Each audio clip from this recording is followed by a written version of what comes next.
guys. Welcome to Double Shot of Steelers. I'm Dejan Kovacevic. He's Chris Halleck. We're from DK Pittsburgh Sports. This program is brought to you by the FanDuel Sportsbook. This program has been focused almost entirely on the search to replace Mike Tomlin, which still doesn't roll off the tongue. It just doesn't.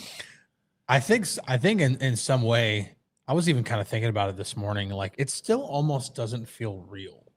Like, not at all. I know, like the head coach search has been going on. Like, I've been having texts with people on the inside about this, so it's not like there aren't things to put my finger on to say this is real, but it still almost doesn't feel real. It just no. The Steelers aren't in this situation very often. That's just Well, we have a couple other things to cover today as well here. Andy Weidl is going to be interviewing for the GM's opening in Atlanta, where Matt Ryan has taken over for the old Dirty Birds. Matt Ryan being maybe President the only of football.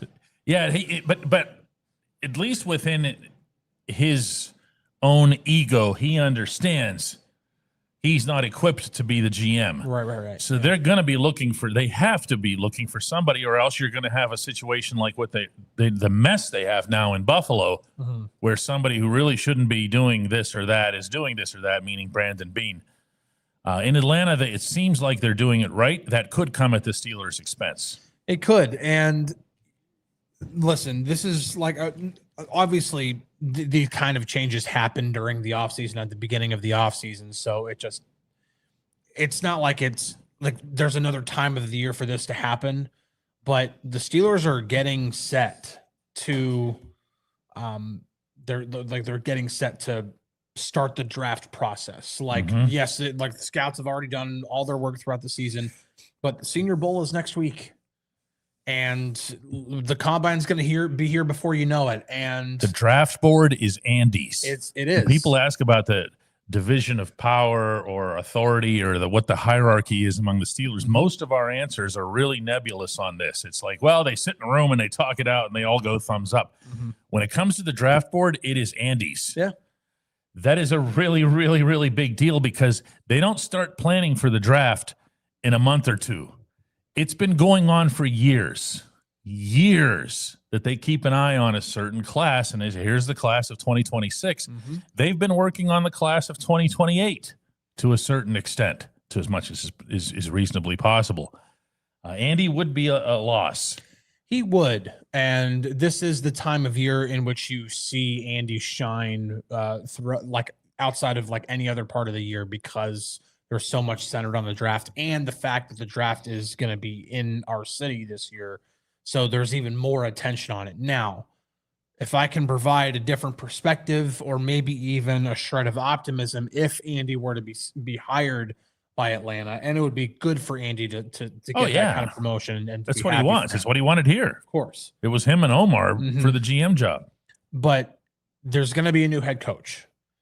And the head coach in the NFL has more power than any other coach or manager in any other sport. Yep. I mean, you're not just talking about the philosophy on the field, but also an overall philosophy of the organization, how the roster is constructed. The head coach has a lot of not just like, hey, like here's my list of advice. No, the head coach is involved in the conversations in who they go after in free agency, who they target in trades, all this stuff. So if there's a time for this to happen, it's right. Like, I feel like it'd be right when you are bringing in a new head coach who's going to come in with a different philosophy than Mike Tomlin, whether it's Mike McCarthy or Nate Scheelhaus. And I'm going the exact opposites in terms of age and everything amongst the candidates, but there's going to be a difference. And so if there's a time for this to happen, it's right now, when this new head coach is going to come in and establish a new philosophy, a new identity.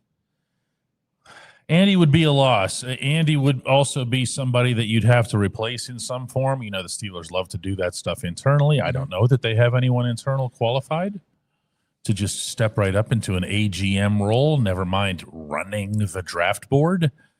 At the same time, you never know, because they keep these things way in the background. The Steelers do.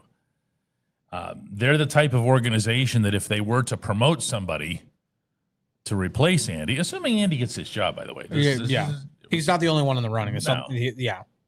If that were to happen, they're the type that wouldn't even put out a press release about it. You would just open up the media guide in a few months and go, what the heck is this? Yeah. When did he become assistant GM? My initial, and I don't know if they'd be aiming for him in this regard or anything, or if he'd even be interested. He might just want to stick on the scouting side of things. But Sheldon White's probably the first one. He's a current director of pro scouting. He'd be the first one. There's a logical jump there. Yeah. So again, you're still kind of switching roles a bit, but it's like Sheldon White, while he's the director of pro scouting, like it's still somewhat related. He would be able to probably step in. I'm not saying that's who it would be. Again, the Steelers have enough on their plate right now when it comes to looking for this head coach. So you can't spend time right now possibly looking to replace Andy if Andy doesn't end up leaving. So, yeah, you might have already in the back of your mind a couple of guys just in case it does happen. But I also think you just need to kind of tackle this thing one at a time. Some questions we're going to take from our live chat here. Jordan Jarvie wants to know, what if Arthur Smith doesn't get hired by anyone? If your implication there is that, well, if he doesn't get hired by anybody, then he's just the Steelers offensive coordinator, that's a no. The head coach is going to very much have a say in that. And unless the head coach, as you've pointed out several times, has some sort of prior relationship, it's unlikely that they're just going to come in and say, we're going to keep everybody, particularly at the coordinator level here. Steel King says, if the new head coach doesn't speak 3-4, how does the front seven align? Woo, jeez. I hadn't even thought about 3-4 because it's been so long and it's so entrenched here. The only reason that I could see a head coach coming in who is not a 3-4 guy, who's just a straight up 4-3, who would be insisting, I've got to have a 4-3. I've got to have a 4. The only reason I could see him backing off on that is a 2-word response: Cam Hayward. You don't reinvent Cam at age 36. You don't reinvent your defense because it's not just Cam. It's also your edge rushers and pretty much everything you do. Don't forget, the Steelers don't just cater their schemes to 3-4. They cater their personnel and their personnel acquisition to 3-4. Well, I think the one good thing where if that were to happen, if you were to hire a defensive head coach that does run primarily a 4-3 and would want to stick with that, the good thing is defensive linemen now, especially the younger ones, but even Cam Hayward, have learned to be versatile in terms of their what techniques they're playing. They can't just be a 3-tech or a 4-eye. They can't. Keanu Benton has found that out the hard way. Yes, and I actually think that if the Steelers were to switch to a 4-3 for whatever reason, whether it is because they hired a defensive coach and that's his system, or if they hire an offensive coach and he then hires a defensive coordinator that wants to implement that system, I kind of like Keanu Benton as a defensive tackle in a 4-3 more than a nose tackle in a 3-4. I kind of like Derek Harmon in a defensive tackle role in a 4-3. I kind of like that idea because then you have, listen, when the Steelers have operated in their nickel, they've been running a 4-man front. Like a lot of people like to say it's just a 2-man front. It's not, because TJ Watt and Alex Highsmith or even Nick Herbig are playing defensive end. They're playing ends up on the line. They're playing very wide, but they're still playing ends on the line. So they've been playing with a 4-man front in their nickel. It's not going to be a completely foreign concept if that were to be the case. But I still would expect there to be some changes to the roster turnover. And Cam released his podcast today, and he's mum on what he's going to do for his future. Yes, he's under contract, but he can also just say, you know what, I've had sure enough. He can retire. So I think I think if he played again, he could still play at a high level. Well, but I mean, our man Skunkworks, who always comes in and bashes whoever happens to be oldest on the roster, and don't think I don't see through you on this stuff. He's saying Cam shouldn't be. It changes. He's ancient. He refers to Cam. This team had one All Pro. Yep, on the roster, and even then the second team, not even first team. Yeah, he was the best player on this team. So he would have been my vote for team MVP, by the way, not Kenneth Gainwell. You can, but the players won on that. You can take this stuff any way you want, as far as old players, or you're ready to turn the page or whatever. But to cast the individual aside is just, I'm sorry, that's insane. Yeah, this was literally your best player. I'm not ready to just cast aside Cam Hayward at all. And now I don't think that it's a situation where it's going to be like oil and water, where this new head coach is going to come in and it's immediately going to be friction with him and Cam. For Cam, listen, his co-host kind of put it in a funny way. Cam's had, since high school, he's had 2 head coaches that he's played for. Played for one head coach at Ohio State, and he's played for one coach in a 15-year NFL career. This is going to be changed for Cam no matter what, whether he retires or whether he continues to play and honor the contract and he plays for a new head coach. There's going to have to be some give on Cam's side of things. There just is, regardless of what system the new coach brings in. Let's save Joseph Masick's life while we have a moment. He says, I'm driving through a blizzard, but I'll be damned if I miss a live show with my homies. First off, Joe, neither of us is anywhere near cool enough to be anybody's homie. Secondly, joke on that. Secondly, this is 2 o'clock and this is 10 o'clock. This is where your hands need to be on that wheel. Been there. Yeah, we're all the whole country's about to get slammed. I even saw it goes down to like the Florida Panhandle. It's like day after tomorrow type thing. Like I thought I was going to be like dodging right in the nick of time whenever I'm going to Mobile next week. I don't even know if I'm going to be dodging it that much. Oh no, it's hitting. Yeah, it's like a blob. Yeah, that's just covering pretty much like 80% of the United States. It's wild. Yeah. Meanwhile, there's like none of this going on in Canada. They're all like laughing up there. I know, right? It's pretty funny.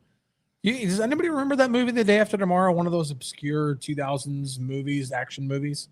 Yeah, it was like where like climate change happens and it forces like this entire like all these winter storms all over the world, and yeah, it was.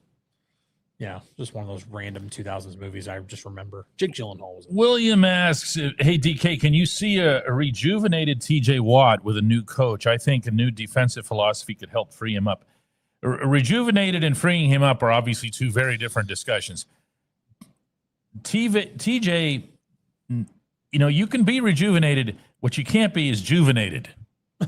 Okay, TJ never needed to be juvenated to get rejuvenated. His motor has always been one of his principal strengths.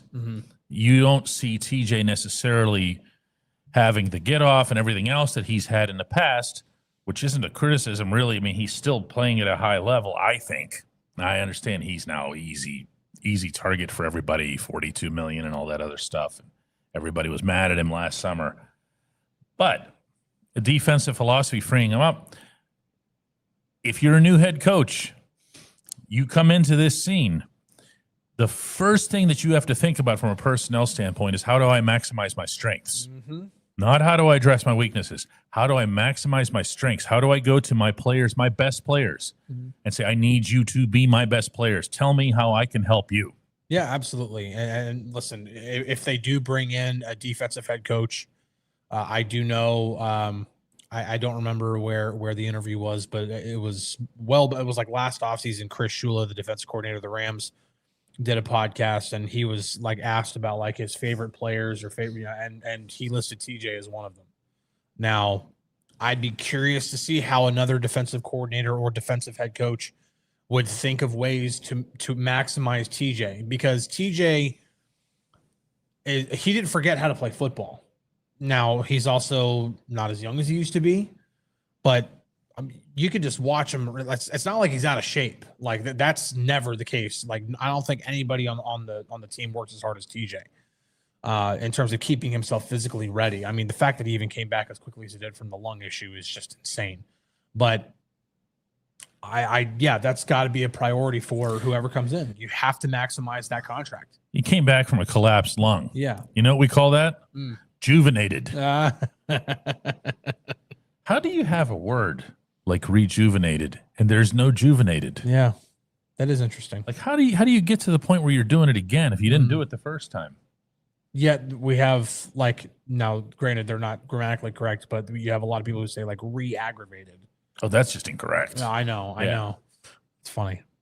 It actually is. Yeah. Kyler Michael says, so the Steelers can interview the Rams guys. That's two coaches. They're Chris Shula and Nate Shieldhouse next week, but they can't hire them until after the Super Bowl. Correct. Yes, that is correct. If the Rams win the NFC Championship, yes, that's correct. Now, if the Rams lose, everybody's free. Everybody's free. I mean, you can not just bring them in for interviews, but you can hire them. But yes, if the Rams beat the Seahawks in the NFC Championship, which is not a guarantee because the Seahawks are favored on the FanDuel Sportsbook right now, by the way.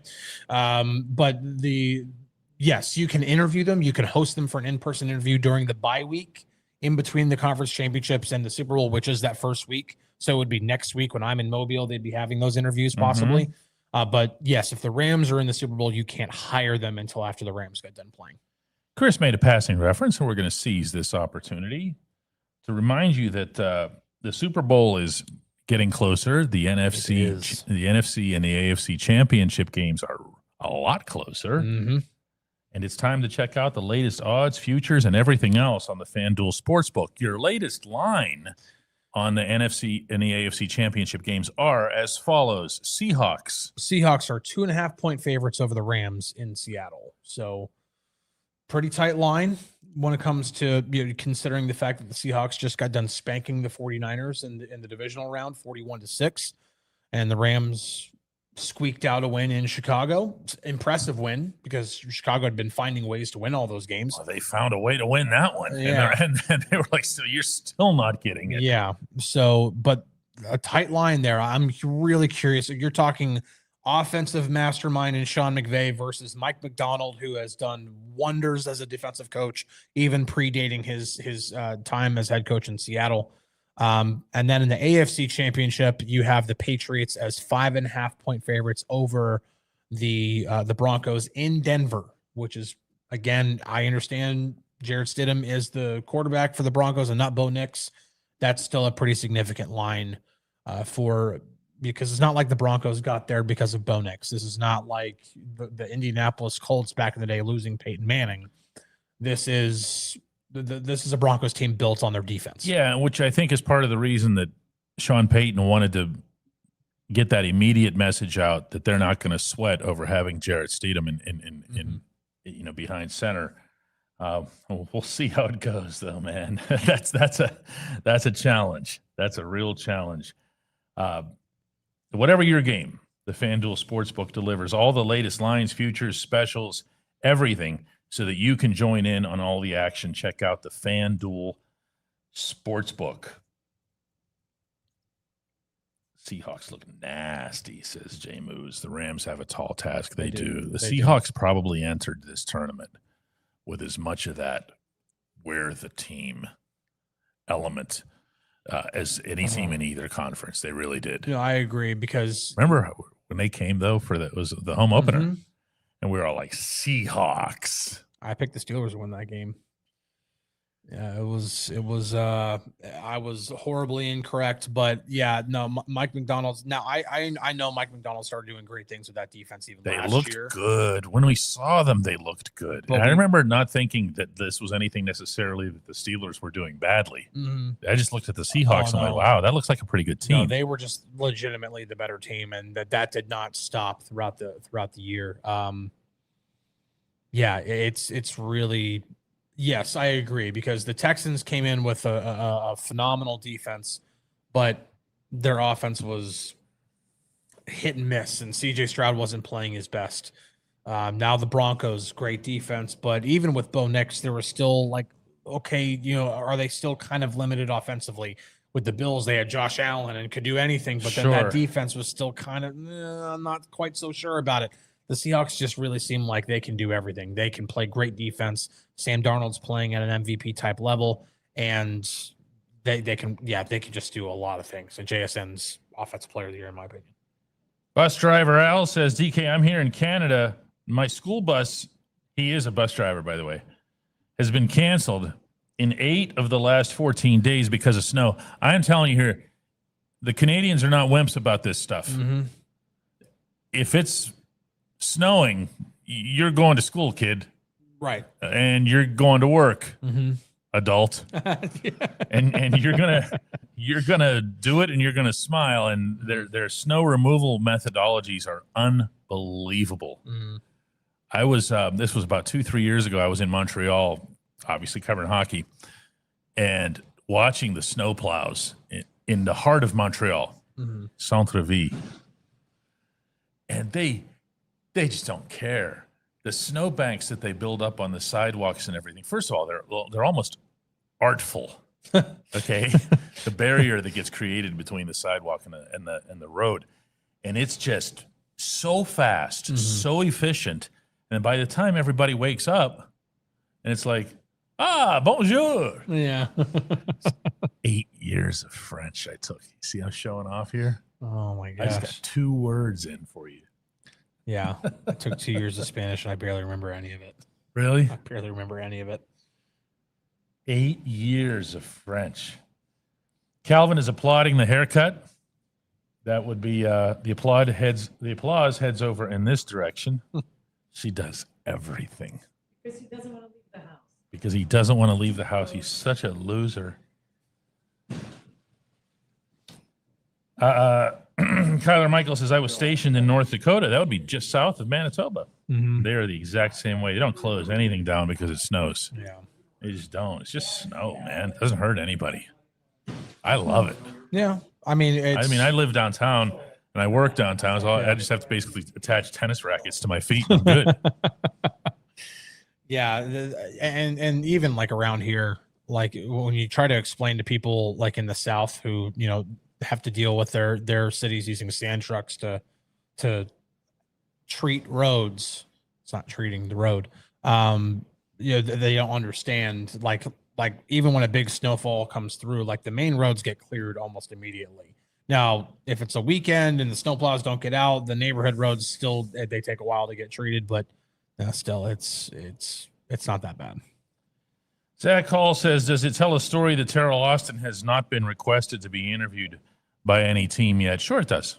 Yeah. Sure it does. Arthur Smith got 4 interviews. And At least, right? At least. And some were for head coach. 2 of them. 2 of them. From coach. So, and the fact that TA's phone isn't ringing isn't great. It's not. And you're going to see all that tree stuff and everything is going to show up. Mm-hmm.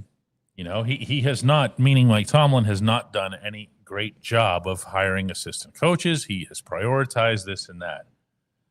I don't need a tree to measure that. That's been my only point about the tree. I don't care where they go somewhere else or whatever and have success. My counterexample to the tree concept is that Dick LeBeau was here, and Dick LeBeau is the greatest defensive coordinator I'll ever cover. I don't care that he, you know, wasn't awesome as a head coach. Right. So I don't care if he became somebody's branch or not. Right. That's kind of my point here. So Chris says, I've lived in Northeast Pennsylvania most of my life. It isn't the snow, it's the drivers who act like it's new. Not up there. Come on, really? You mean like Wilkes-Barre and Allentown and so forth? That's pretty shocking. Yeah, that's pretty shocking. It's a little bit tough to accept, but then I have not spent that much time in Northeast Pennsylvania. Wayne wants to know if we're going to be doing double shot at the draft. We just do double shot. Yeah, we just do double shot, but our draft coverage is going to be extensive, to say the least. I'm going to be doing a lot of heavy lifting over the next few months. Well, one of the things that, you know, we're not anywhere near as deep as we could or arguably should be when it comes to draft planning, because the only priority right now is making sure that the place here is stocked with stuff that people would want. But one of the things that we are going to do when we get to it is we're going to be doing a lot of stuff here, like live shows and so forth here. So when you come into town, that's you right there. When you come into town for the draft, we'd love for you to stop and be part of it. Yeah, of course. You know, that's something that we have talked about. Yeah, it's gonna be interesting because like the draft itself, like the draft still has to be covered, and like the guys like Omar and the new head coach and Art Rooney II, they're not gonna be across the river. Like they're gonna be on the south side. They're gonna be on the south side doing the draft as if it's just like it's any other draft. But of course, the spectacle is going to be here. It's going to be across the river. It's going to be in downtown. It's going to be at the Point. This is where the hotels are. This is where all the humans will be. Right. Scorpio here says you're going to get so much traffic in your store that week. I'm scared. The boss is scared. She has no idea how to order, what to bring in. It's going to be a challenge, but we're going to have to manage it. You know, a lot of people. a lot of humans. And remember, when it comes to actual people, a lot of people don't know what downtown is. Downtown is just the 1.25 miles from the Point State Park fountain to Grand Street. That's it. It's not a direction. It's not the entire city. This just downtown is our little triangle, right? Well, we're it downtown for this type of goods. There's a Cap store up on Wood Street, but otherwise we're it. So yes, there's going to be a lot of people in this somewhat small space. Going to be a lot of people. I mean, just watching the drafts over recent years in Detroit, in Green Bay, in Nashville, a lot of people. And it's going to be, it's going to be. I can't even try to begin to describe it, just because again, the draft is outside of the Super Bowl. It's the biggest event in the entire NFL calendar, like throughout the calendar for the NFL. Like it just is. And so, it's crazy. Brad Guy says, is the jail not downtown? Oh, here we go with the downtown boundaries thing. The jail, everything in that complex around the jail up there by the bluff is technically downtown. Grand Street has its extensions of downtown. It goes out to Ross Street, and it does include, yes, the Allegheny County Jail is downtown. The reason I know that is for years and years that the inmates actually count toward the population. Oh, okay. Interesting. The true thing, yeah. It's like, who lives downtown? Who lives downtown? Well, everybody in jail. We start there. But yeah, it's gonna be an amazing event here. Matt Rizzo says, make sure you mark up your prices for the draft. He says to the boss. She's pretending to be Edna. She's not. She actually has such a goody good about her. It's. No, we're not going to do that because they'll go down the street, find it cheaper, and return it. Go down the street where? To CVS? No, to the pro shop, and then be like, oh, those jerks. Hey, got their prices. hey, Come back and return it. I'm not going to sit here and try to make decisions based off of they make decisions. I work here. But I can tell you right now, as somebody who was burned by Amazon more than once during the Christmas season while they were jacking up their prices, also UPS, I was sending something to my mom for Christmas. I worked in shipping, in the shipping and receiving industry for over 10 years. And when they told me the price it would have cost to send something to Kansas City for a 3-day select, I laughed in their face, unapologetically laughed in their face, and literally told them, you guys are just marking up your prices. And they're like, oh, it's this time of year. I'm like, I know you guys are marking up your prices. So I appreciate not having prices marked up just because the demand is super high. The hotels did that already. Yeah, I'm sure they did. CT asks if we'll take pictures with the out-of-towners when they visit. If you'd want one, I never understand that. Like, you know, people do ask. I'll take pictures with whoever, but I always find that it's training like we're camp- like training camp nobody. is Man. weird. We're just Yeah. reporters. Reluctant celebrities. Oh, It's please, definitely not. Celebrities. Definitely not. Reluctant. Is there anything? Zach Hall says my family is renting a suite for a Pirates game this year. Bringing in about 20 people to see the boss before the game. 20. You're going to get 20. 20 people. From the Zach Hall I will suite. take pictures with them. Larson says, I'm from Erie. I need to visit the store. Yeah, you don't have any excuse. You're just 2 hours up the road. Yeah. It's not far. Pittsburgh is drivable distance. Especially now that they don't have cops on 79 anymore. Mhm. They really don't. No, they're nowhere. It's like become Montana. No, seriously. I remember driving back from Toronto before Christmas. I'm just like, there's nobody here.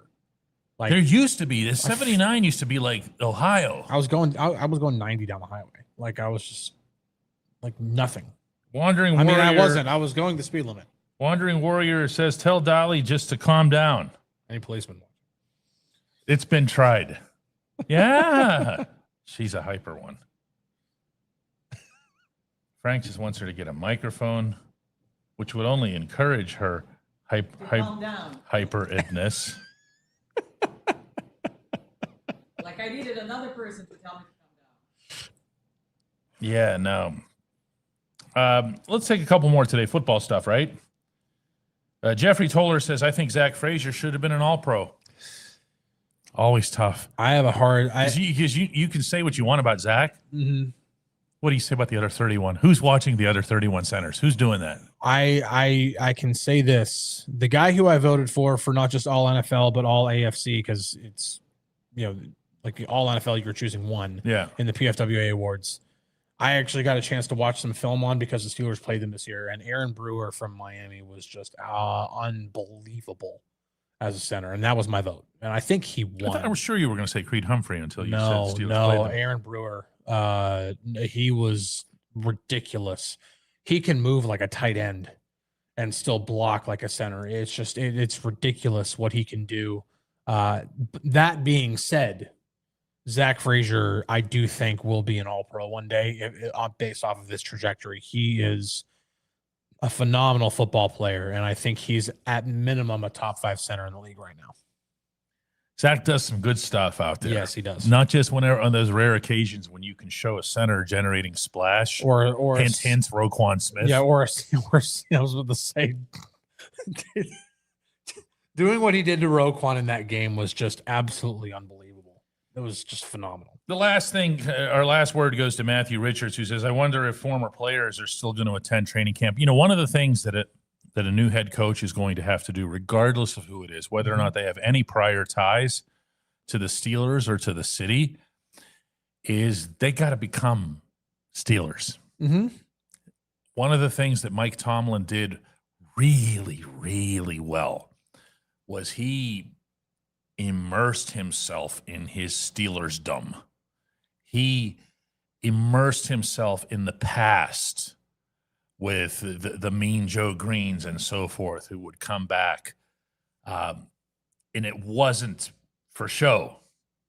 He never coached 75. Mm-hmm.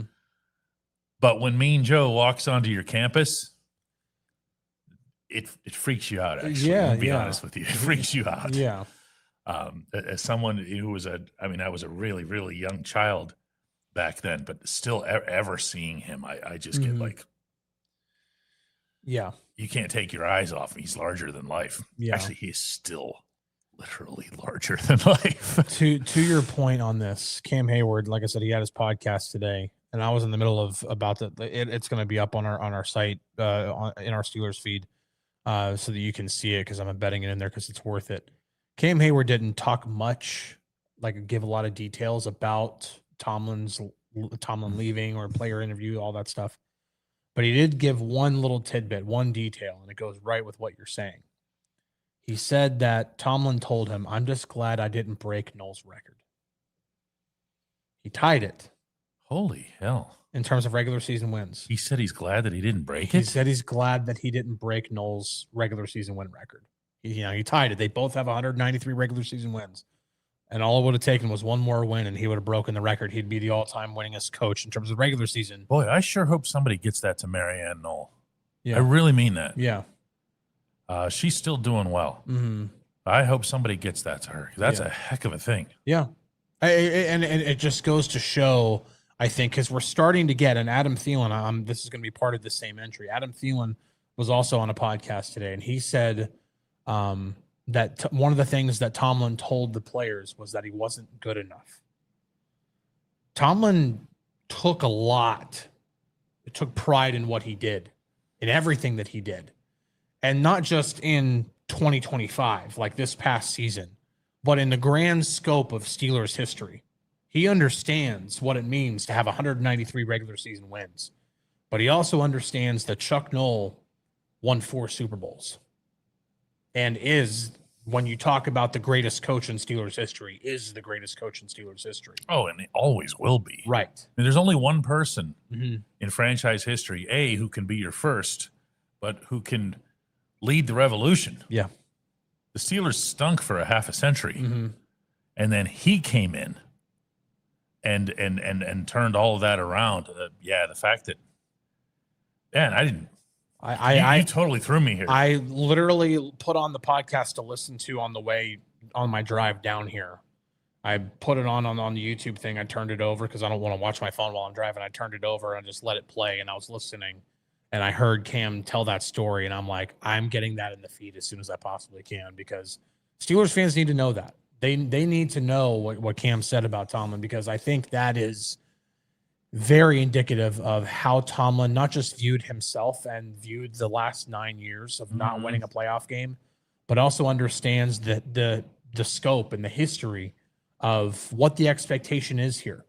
And the fact that he coached here for 19 years, which is the second longest of any coach in franchise history, but he only won 1 Super Bowl. So I think that's really interesting that he didn't want to. He feels like he didn't want to have something over Noll. Yeah, I get it. Now that's amazing stuff. I want to go real quick through the comments that we've starred and some stuff that the boss starred along the way here. Kid a Cat comes in with the 10 gift subscriptions. That's really appreciated. By the way, we're going to have some announcements here really soon related to our plan for 2026 and YouTube memberships. It's gonna look a lot different. You might notice that I haven't been doing my usual sales pitches and so forth. That's because the boss and I have been going over some plans here where we feel we can bring you a pretty intensive product here for those who choose to have it. LeBong James came in bragging that it's 70 degrees and sunny in Arizona. Yeah, but you're stuck in Arizona. I always enjoyed going to Arizona for spring training, but that was about the only time I will also be in Arizona for owners meetings this year. It's also another good time. These are not my places, to say the least here. Clayton comes in with a $20 contribution. Appreciate that, man. He says, I'm personally not a fan of the Mike McCarthy option, but does the possibility of Andy Weidl leaving make that an option, or Brian Flores more attractive since they have experience as head coach? No, they're looking for a leader. Yeah. They're looking for a leader. They're looking for somebody to lead the team. Yeah. There are a lot of things that you can, and I have, take away from Tomlin, okay, that you can criticize him for. The leadership component is a non-starter. Never. Non-starter. Yeah. You can't even bring it up and have a dialogue about it. It's just the conversation's over before it begins. So that's what they're looking for, Clayton. Appreciate, again, the contribution. Same goes for Tim dropping $5 in. And Chris gets himself banned here. He says, I hope everyone had a nice long weekend. I took my family to see the world's tiniest turbine. Honestly, I'm not a huge fan. Good stuff. I like it. Banned. Like, for life. The thing is that you've banned Chris for life multiple times now. How many lives does he get? Is he a cat? Oh, no, you people are insane. Steel Scorpio says that blew over. That blew right over his head. Good stuff. Wow. It's just not, it's not good here. Mr. CJ suggests the drum sound. We have a drum sound over there. The rim shot, yeah. Astro Mikey suggests crickets, which would be a much better sound effect for that, since it wasn't funny at all.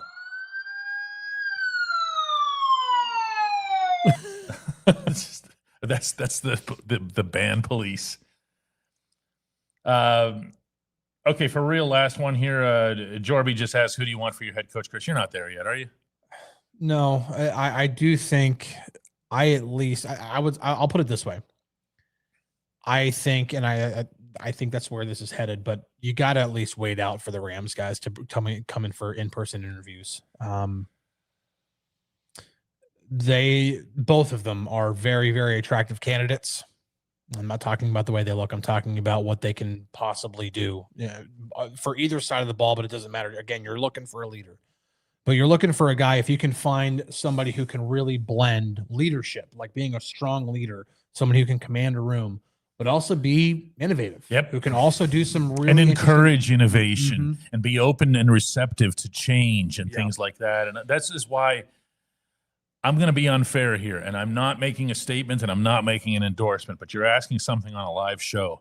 And I'm going to say that the more that I read about Chris Shula, the more I'm starting to like Yeah. the combination that he brings. I don't care so much that he's a defensive guy. I care about what I see and hear in addition to what I read. You put the videos on, you hear him talk.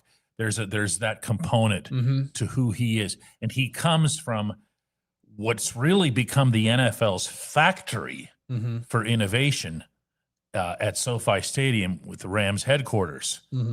Everything that Sean McVay has churned out, you want to talk about trees, he's the whole rainforest. Right. Okay. Yeah. So I'm okay with that. I'm okay with that, guys. We're gonna call it a day here, and we're gonna say. Oh, you took it off the screen. What did I It's take such off the a sweet screen? Message. Where? What? Well, I don't know now where it is. Okay, we'll find it. Hang on. She's panicking over there. I'm not. It was so sweet. Now we ruined it. Oh, is it that one? That's- Oh, okay. That's sweet. DK and Chris, y'all, not just reporters, y'all. I've never seen y'all with a YAW. I have not either. I've seen But y'all. thank you. quite a That's bit. actually really Yeah, cool. you're ruining it twice. No, It's so No, but- sweet. but- it is sweet. I've always seen y'all spelled YINZ. Y'all is more universal than it's not just a Southern thing anymore. It is more universal now. It is. Not here. It- Not here. We got our own language, our own dialect, and we don't care how ugly you The- think it sounds. the problem that I always had with y'all is the people that would put the apostrophe between the A and the L. That's the part that bothers me. Yeah, as if it's abbreviating something. Well, it is Well, abbreviated. you all. Right. So the apostrophe goes between the Y and the A because the apostrophe is replacing the OU and A, or no, the OU and U. So it's y'all. But yeah, I get it. Thank you. That was a sweet message. That was. We'll see you guys. Bye-bye. Bye-bye.